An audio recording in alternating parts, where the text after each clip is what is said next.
Lum leaned forward in the passenger seat as if to help the black 1930 Ford pickup struggle up the muddy road.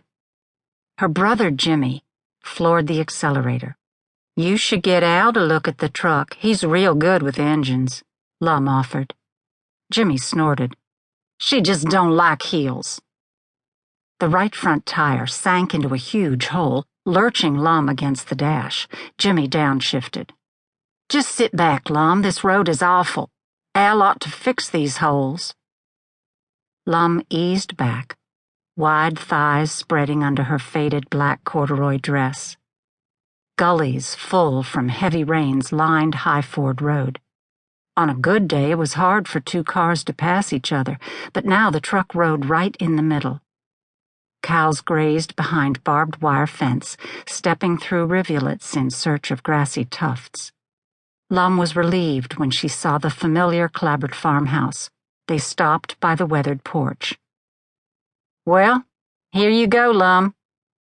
Jimmy stomped on the brake, opened the door with the engine still coughing, and heaved a leather valise out of the truck bed. "What the hell you got in this thing? Your favorite rocks?"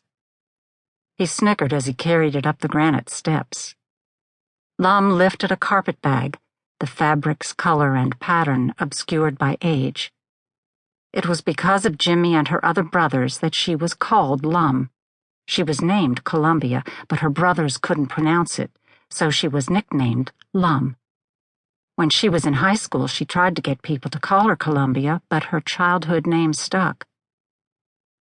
"Hey, Lum." A skinny red-haired woman came out to the porch, a squirming baby on her hip.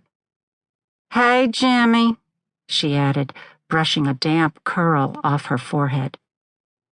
Jimmy grunted, set down the valise, and trudged back to his truck. "Cousin Margaret, how are you?" Lum said as she put down the carpet bag. "My rheumatism's acting up. This weather don't do it no good." Margaret shifted the baby to the other hip. "Baby Meg's about to drive me mad, teething and all. I'm glad to see you. You're so good with the children." "I learned on you, dear. You were such a good baby." Lum held out her broad hands. "My sweet Meg, come here. You remember Auntie Lum, don't you?" The baby drew back, hiding her face in her mother's bosom.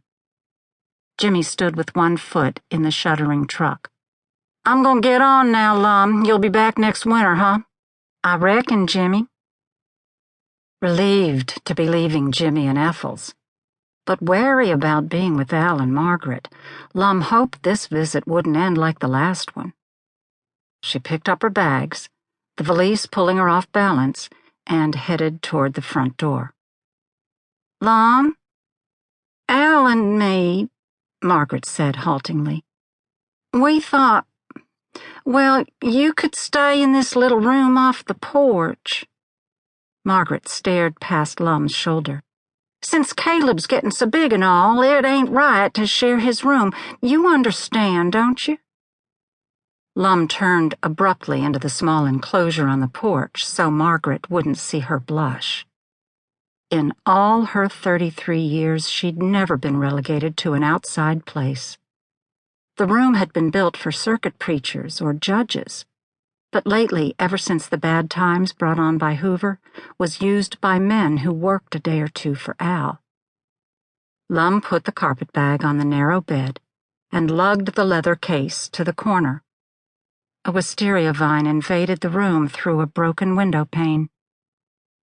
Margaret stood at the threshold, the baby whimpering and twisting in her arms.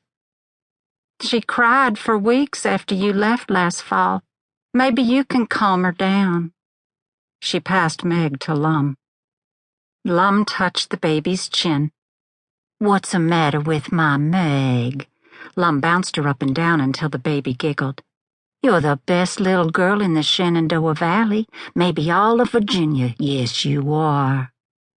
"Lum, you get settled in. I gotta get back to the kitchen. Al and Kenny will be in for lunch before you know it. You don't mind keeping an eye on Meg, do you?" "That's why I'm here." She jostled the baby up and down playfully. "Meg, be a good girl and stay still while I unpack."